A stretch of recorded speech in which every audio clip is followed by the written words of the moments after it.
ಸರ್ವತೋಮುಖ ಅಭಿವೃದ್ಧಿಗೆ ನೂತನ ಅಧ್ಯಕ್ಷೆ ಶಿಲ್ಪಾ ಮುರಳೀಧರ್ ಅವಿರೋಧವಾಗಿ ಆಯ್ಕೆಯಾಗಿದ್ದಾರೆ. ನಗರದ ಸ್ವಚ್ಛತೆ ಇವರ ಧ್ಯೇಯವಾಗಿದೆ ಎಂದು ಶಾಸಕ ಟಿ ರಘುಮೂರ್ತಿ ಅಭಿಪ್ರಾಯ ವ್ಯಕ್ತಪಡಿಸಿದ್ದಾರೆ.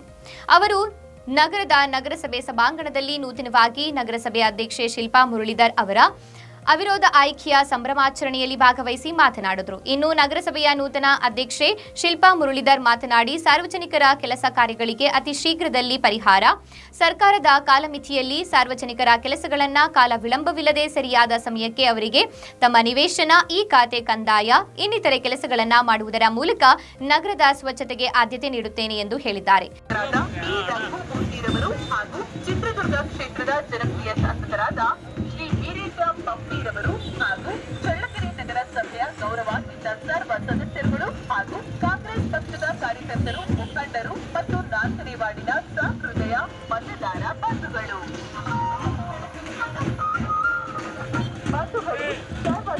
ಇದೇ ಸಂದರ್ಭದಲ್ಲಿ ನಗರಸಭೆ ಮಾಜಿ ಅಧ್ಯಕ್ಷೆ ಮಂಜುಳಾ ಪ್ರಸನ್ನಕುಮಾರ್, ಉಪಾಧ್ಯಕ್ಷೆ ಕವಿತಾ ಬೋರಯ್ಯ, ಸ್ಥಾಯಿ ಸಮಿತಿ ಅಧ್ಯಕ್ಷರಾದ ಮಲ್ಲಿಕಾರ್ಜುನ್, ಸದಸ್ಯರಾದ ವೈಸಳ ಗೋವಿಂದ, ರಾಘವೇಂದ್ರ, ಬಿಟಿ ರಮೇಶ್ ಗೌಡ, ವೀರಭದ್ರಯ್ಯ, ಸುಜಾತ, ಸುಮಾ ಭರಮಣ್ಣ ಇನ್ನಿತರ ಸದಸ್ಯರುಗಳು, ಸಾರ್ವಜನಿಕರು ಹಾಗೂ ಅಭಿಮಾನಿ ಬಳಗದ ವರ್ಗದವರು ಪಾಲ್ಗೊಂಡಿದ್ದರು.